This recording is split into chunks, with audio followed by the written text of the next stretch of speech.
नमस्कार साथियों, स्वागत है आप सभी का आज हमारे साथ अपना कीमती समय देने के लिए।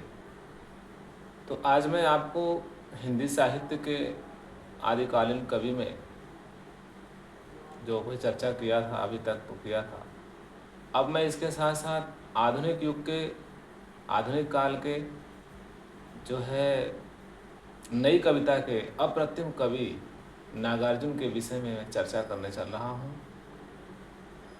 वो एक बहुत ही समाज द्रष्टा हैं जो समाज के विभिन्न व्यवहारों से पहलुओं से अवगत हैं।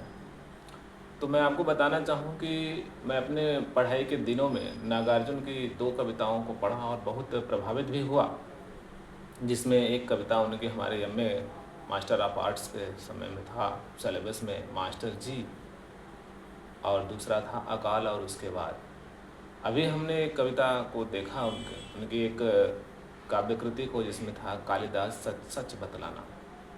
तो कुछ बताने के पहले मैं नागार्जुन जी के विषय में बताऊं कि कुछ वक्त ऐसा भी रहा जो मुझे उनके आंगन में जाने का सौभाग्य प्राप्त हुआ। उनके क्षेत्र में मैंने भी 2 साल काम किया। तो यह बिहार प्रदेश के मधुबनी ज़िले में दरभंगा बिहार में इनका जन्म हुआ और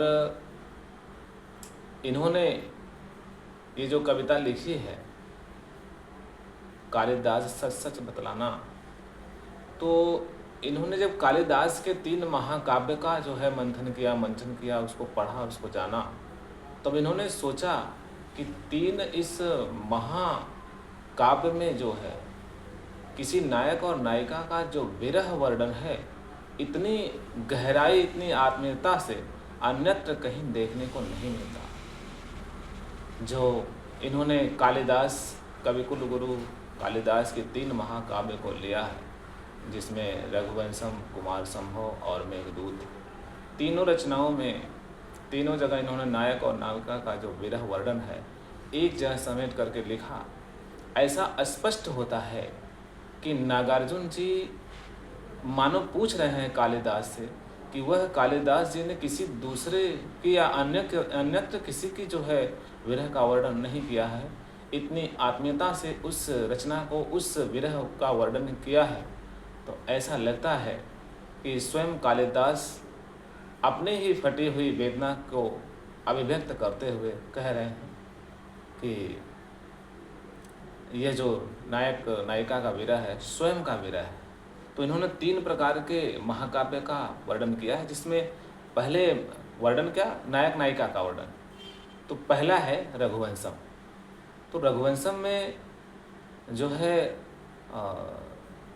भगवान राजा रघु के युग का, उनके परिवार का जो महान, सबसे बड़ा महान राजा थे दशरथ के पिता अज का वर्णन है। अज और उनकी पत्नी इंदुमती का वर्णन है, जिसमें नारद के वीणा से गिरने वाले जो पुष्प है, उस पुष्प के आघात से इंदुमती का देहांत हो जाता है, वह स्वर्गलोक सिधार जाती है। और अज का इंदुमती से अगाध प्रेम था, और इंदुमती के मृत्यु के बाद, देहांत के बाद अज जो है अत्यंत दुखी हो जाते हैं और वर्षों तक उनकी याद में विलाप करते रहते हैं। इनका भी विरह वर्णन, अज का जो विरह वर्णन है वो बहुत ही मार्मिक है। उनकी भावनाओं से लगता है कि मानो कालिदास जी ने रो दिया है और रोते हुए उन्होंने काव्य रचना की। ऐसा प्रतीत होता है कि वो अज और इंदुमती की कहानी नहीं बल्कि कालिदास की कहानी है। दूसरा महाकाव्य है जो कुमार संभव। कुमार संभव में कामदेव और रति का वर्णन है। एक बार की बात है, शिव जी समाधि लगाए हुए थे और शिव जी की समाधि को भंग करने के लिए कामदेव जी ने एक पुष्प बाण छोड़ा, और जिससे कि शिव जी का जो है समाधि भंग हो गया। अब भगवान शिव जो है क्रोधित होकर के तीसरे नेत्र से कामदेव की ओर देखा और उनके क्रोध से कामदेव जी की मृत्यु हो गई। और कामदेव के देहांत के बाद उनकी पत्नी रति अत्यंत जो है अगाध स्नेह प्रेम था अपने पति से, अपने स्वामी से, वह जो है वर्षों तक विलाप करती रही। तो उन दोनों का जो विरह वर्णन है, यानी अज का और इधर रति का, यह जो है अद्वितीय है, अप्रतिम वर्णन है। यह अन्यत्र बहुत ही दुर्लभ है। तीसरा महाकाव्य था इनका मेघदूतम। मेघदूत में यक्ष और यक्षिणी की जीवन का विरह वर्णन है, जिसमें यक्षिणी जो है वह कैलाश पर्वत पर विराजमान है, निवास कर रही है, और जीवन में किसी गलत कार्य करने से, किसी शाप से शापित होने के कारण यक्ष को जो है दूर दक्षिण सुदूर जो है राखड़ी पर्वत पर जाकर रहना पड़ा, और दोनों एक दूसरे से मिलने के लिए विरह वेदना में व्याकुल थे। अब यक्ष जो है जब देखा कि बादल हवा के साथ उड़ते हुए उत्तर दिशा की ओर जा रहा है, तो बादल की ओर देखते हुए वह जो है आँखों में, अपने दृगों में पानी लिए, आंसू लिए जो है अपने संदेश को प्रेषित करना चाह रहा है कि हे मेघ, आप दूत बन करके मेरे इस संदेश को मेरी प्रेयसी तक, मेरी प्रेमिका तक, मेरी धर्म पत्नी तक या अर्धांगिनी तक अवश्य पहुँचाइए। तो इस प्रकार से यक्ष का और रति का और उसके साथ अज का जो विरह वेदना का वर्णन किया गया है, यह अत्यंत मार्मिक है, हृदय को छू जाने वाला है, हृदय स्पर्शी है। इतनी आत्मीयता और गहराई से एक विरह वर्णन एक पति पत्नी का अन्यत्र देखने को बहुत ही दुर्लभ है।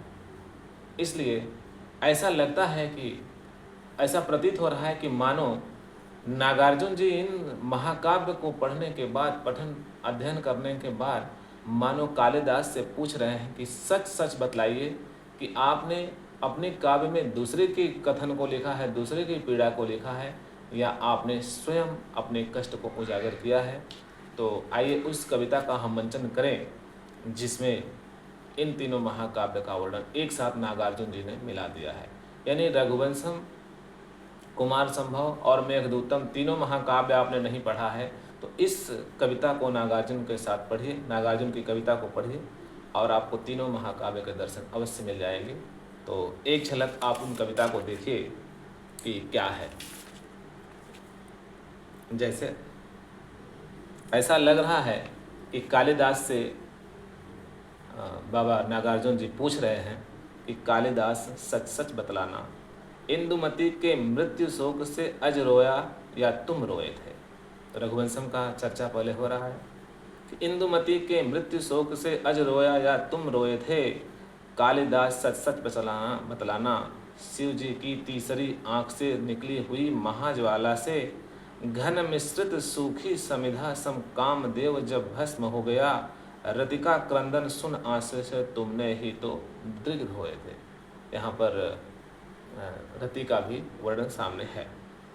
कालिदास सच सच बतलाना, रति रोई या तुम रोए थे।